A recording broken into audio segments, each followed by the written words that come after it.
Hello guys, so ngayon ay Sunday, walang trabaho. Bibili muna tayo ng snacks para sa buong linggo na to, no? So mag-isa lang ako ngayon kasi mga kasama ko nagpunta sa city. So dito lang ako sa malapit bibili, medyo lalakarin lang para makatipid lang din sa sa pamasahe. Tsaka para makapagpahinga pa tayo pagbalik sa barko, para makabalik tayo na maaga. Kasi pag doon nagpunta sa city, abutin tayo ng gabi doon, no? Yeah. So safe naman dito, kaya okay lang kahit maglakad tayo, ano. Maaraw nga pala ngayon guys, pero yung hangin malamig. Naka-jacket ako. Nakadoble din to sa loob. Iwas lamig ba.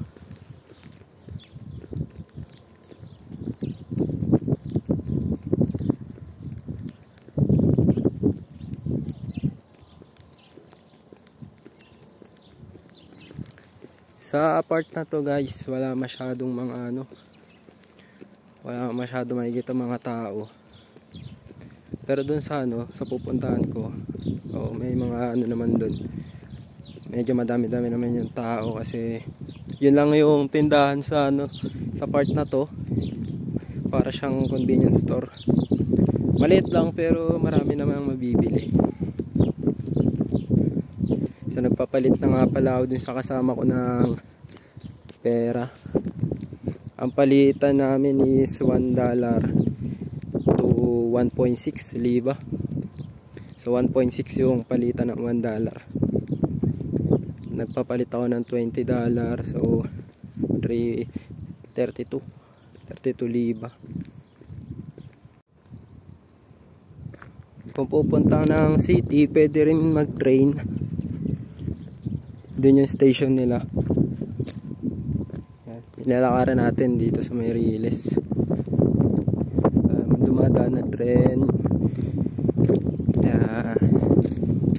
Pwede tayo bus.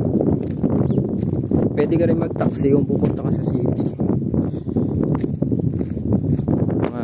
Bayad $15. Pag sa train, nasa $1 yata pamasahe. Pero pagdating doon, lalakarin mo pa rin. Kaya medyo papagod ka rin.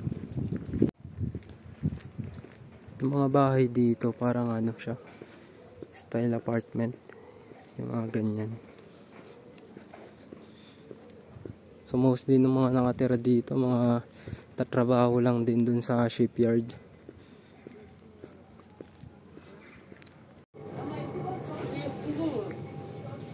Ayun ka.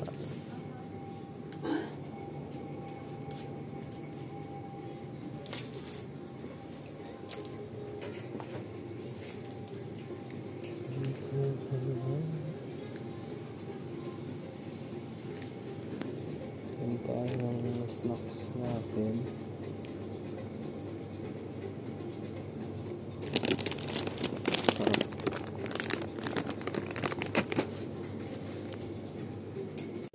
Sarap. Cappuccino 1.5. Ngayon sa nila guys, sa park. Yan.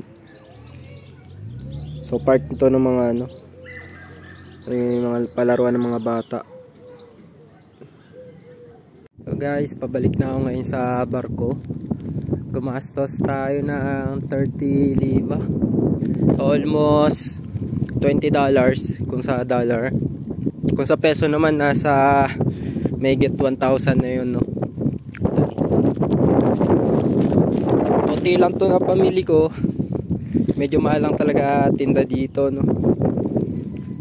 Mataas yung nila, yung cost of living. Ganun talaga ang buhay. Gastos tayo minsan. Para sa atin din naman.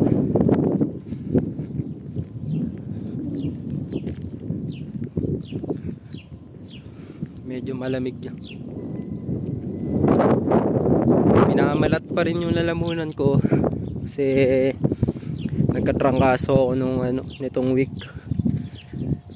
So sumama yung pakiramdam ko. Isang araw akong hindi nakapasok eh.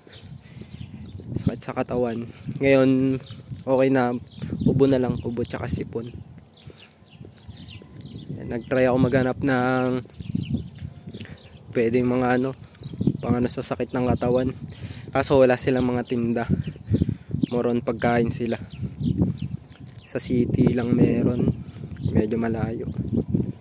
Baka next time or next week, pero sana okay na ako.